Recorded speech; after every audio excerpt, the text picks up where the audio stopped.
Do the music. Stars Emergency Pod brought to you by Bud Light and by Happiest Hour. And this is going to be a quick one because we have a show coming up at 1 o'clock Central Time. Craig Ludwig, Sam Nessler, Owen Newkirk, Elijah Smith is our producer for this impromptu emergency pod. Matt Duchene has signed a 4-year contract extension with the Dallas Stars, $18 million, a $4.5 million AAV. And let's go right to it, guys. Instant reaction to the Stars tying up their number 2 center for the next 4 years. Me personally, I would say good for Matt. It tells me there's something else in the works. That kind of money, going to have to probably say goodbye to a current player. And we'll talk about this a lot in our show, but Sam, I get the feeling that Matt Dumba's contract isn't the only one that they'll have to make a move if they want to put in the rest of the pieces of this roster. Yeah, we know that they were already tight. I think this puts them with like $50,000 or something crazy to the cap, or $500,000, whatever it is. But very tight to the cap as they already. Don't screw up that comma. Yeah. Sorry about that. But the thing, you're right. It's not just Dumba. We're talking now maybe a Labushkin, Mason Marchment comes back into the conversation. I don't think the Jason Robertson thing is going to come back into play, but something's got to happen here. It surprised me a little bit as I was just talking to you before we started this show. I thought the value was less, but from what we're understanding and what we've heard from our guy Sean a little bit, it maybe wasn't. And as Lud said, this is great for Matt Duchene. I mean, he's getting a 4-year extension, gives him the security he wants. He's getting a good deal. He's got a $3 million. Sam, give us the breakdown. Bonus. Yeah, so it's year 1 is a $3 million base with a $3 million signing bonus. Year 2, 1.8 with a $3 million signing bonus, and then year 3 and 4, 3.6 million base, and then 1 and 2 no move clause, and 3 and 4 is a 5-team approved trade list. So the crazy part is, what is he, 34? So we're talking that his contract's expiring around 37, 38. So those last 2 years, we start to get in the buyout conversation, all that, but instant reaction is good for Matt Duchene. As Lud said, they're going to have to make some room now. And I thought the playoff stuff with him was going to lower his value a little bit, but clearly not. Hey, Luds, when you hear the breakdown, the money, the buyout stuff, whatever, for the moment, to me, the 2 things that really stand out are full no move for the next 2 years. That gives him security, knowing with his young family, he's not going to have to up and move or get traded until a potential year 3 or 4 where he has a 5-team list. That's pretty limited from a player's perspective. And he said he was looking for more security after 2 straight 1-year deals. This is, I think, exactly what Matt Duchene was looking for. Yeah, I mean, it sounds like to me on the surface, and I'm not that capologist guy, and I don't get into this kind of stuff, but it sounds like I got 2 years guaranteed if I'm Matt Duchene. And, Yep. And I think for Dallas, that gives them an out. And that takes Matt to 36 years old. He's been a pretty durable player. I think we want to definitely state that, because that's a great point. The game that Duchene plays, it's not a physical style, but regardless, is when you play that kind of game and you're that kind of a player, if you're an opponent, your name is usually circled. Here's what you do. Let's make it difficult on this guy. And he's been able to stay away from a lot of that stuff. So good for him. But, again, I immediately, it wasn't the first announcement of a player that I think I was maybe hoping for or expecting. Again, because I'm getting stuck on, I know I'm stuck in this whole, let's be harder to play against. So, but this clearly tells you the kind of game that they're not going to get away from, and we're going to make sure that, we've got players that can play a skilled game and can set people up and put pucks in the net. We're not going to lose that part of our game. Yes, we want it. Well, this is just me speaking. Yes, we want to be a little bit more difficult to play against, maybe a little bit heavier, stronger in front of our own net. But as far as the offensive net goes, you need a player like Matt Duchene.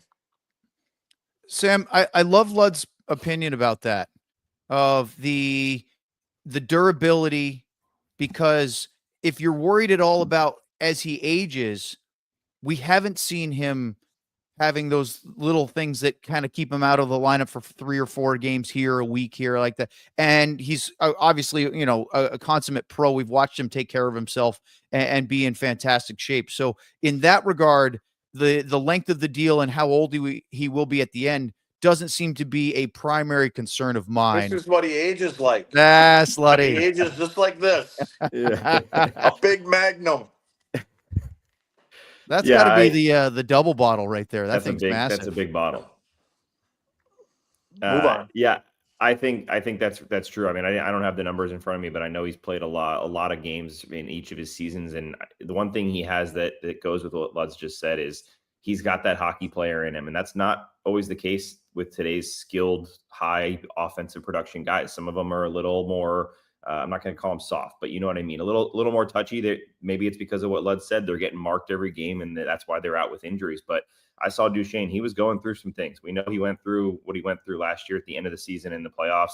This year, I saw him taking some pretty big wraps off of his legs and things like that after games. So he's got that hockey player blood in him to push through it. And the question now is how much of that playoff stuff can change, right? Because the Dallas Stars, I've said this a ton of times, they have plenty of regular season goals on their roster. Now, even more so with Duchene coming back. The question is, can that translate? And I don't see why Duchene wouldn't be a good playoff player. I just think Luds has talked about all the time. He has that style that he plays that works really well in the 82 games. He's just got to find a way to get that in the playoffs. And I'm excited to see if he can do it now for at least 1 or 2 more years. Hey, the other thing I would say, Sam, on is that I think the contract and, the money and all this, I think it really, it tells us another side of it. And that's what he brings to the leadership group, in the room, off the ice, with the players, with the younger players. My guess would be that he's the kind of guy that a younger player looks up to. And so when you have that, he's part of that core leadership group. And I just think that obviously we've watched the playoffs and we've seen what's happened in the, as you get down to the 4 teams and then the 2 teams. And if you pay attention to things, like, you can see how important leadership is coming to these 2 teams that were in the finals, especially. And is it? And when you look at roster construction, and this has always been a thing that Jim has talked about and many other NHL GMs, it's the spine, right? It's right down the middle of your lineup. And of course, obviously your goaltender. Well, this signing gives Dallas the spine of Hintz, Duchene, Johnston. And then, as you said last week, Luds, you really like Sam Steele as the 4th center. We know he's capable of playing higher in the lineup, but you think this team is a lot deeper when Steele is your 4C. Well, Duchene's re-signing gives them that 4 center depth. Yeah, and I'm thinking, you've got, again, you talk about hints, so you're getting pretty solid there, and you're rolling it back, right? But when you bring up Steele, you're right. I think Steele's a guy that can play up and down. The only reason I say when he's that 4th guy is that means you've got a really good 1, 2, and 3. But I think in your 1, 2, and 3, you've got to have someone that's got a bit of an edge to it too. Not just that one guy. I mean, you go ahead and look at, you can. It's so easy to say, look at the guys that won the Stanley Cup, but they're littered with guys that have that kind of style and can play like that. So there's no question for me that I think Sam Steele. We've seen it. I mean, we've seen where the guy plays. We've seen that he can play up not only in the middle, he can play on the wing too. So he's versatile. So that's what I like. That's how I like teams built. I have a feeling, Sam, that Jamie Benn is going to come in at a pretty low number. I don't know if it's going to be league minimum for a veteran with a bunch of performance bonuses. It's going to be that style of contract. I don't know if I'm sitting here being too delusional thinking, oh, he's going to sign for like $1 million and then a whole bunch of really easy performance bonuses. That'll squeeze him in. But when you sign Duchene, you sign Ben, and as Lud said, probably means somebody else is going to have to be excised out of the lineup, but it seems like it's going to be harder and harder. Granlund, CC almost definitely. You're going to have to go find a way to, whether it's bringing up guys from the AHL or go out and find some bargains in free agency to fill out this roster. Yeah, the Granlund one is exactly what I thought as soon as I saw this, because that's the tough one. I really wanted to see him back. I think he brings a ton to this team. He plays the style a little bit more that Luds likes to see. He goes to the net a little bit more, and he also has that skill, and he scores big goals in big moments. So that one's going to be tough, but that's where it comes into the question of they're going to have to make some decisions. If they really want to bring back someone like Granlund and obviously Ben, they're going to have to make some moves here. And that's why I keep bringing up like Mason Marchment or some of those guys, because that's the decision. They'll put him in a spot here where he clearly decided that Matt Duchene and we assume Jamie Benn are the top two priorities of bringing him back. I don't know how you get Granlund in there, especially from what is going on right now, that you're hearing that he's probably going to get some pretty good offers around the league for what he can bring. So the mix up of lines and everything like that is going to be really interesting, because now you have Duchene, you have Sagan, you have two of the three of that Finn line. Who's going to be on those wings? Are we getting Robertson? Is he still in the rumors here? Is Marchment still in the rumors? Are we going to run back the Marchment Duchene Sagan line? There are more questions, I think, now than there were before this happened, which is an unusual situation. But Neil's got his work cut out for him, even more so than he did a couple of days ago. We'll break this out in full detail and get into it in more time with our show, which is at 1 o'clock Central Time right here on our DLS YouTube channel. But Luds, I've seen almost instantly both ends of the spectrum reaction, which is that's a steal. You're getting a top two center for, under $5 million. You wrap him up long term. This is great. We're so happy to keep him there. And also, what a terrible move. It's handcuffing your roster. What are you doing? It's very polarizing considering how liked Matt Duchene is as a Dallas Star. Yeah, I mean, I was probably in that camp when I first heard it, to be totally honest with you. And really, it was more about the numbers, right? It's about the number more so, because, but I will say that I've probably gotten more text messages and reactions to the latter of what you said.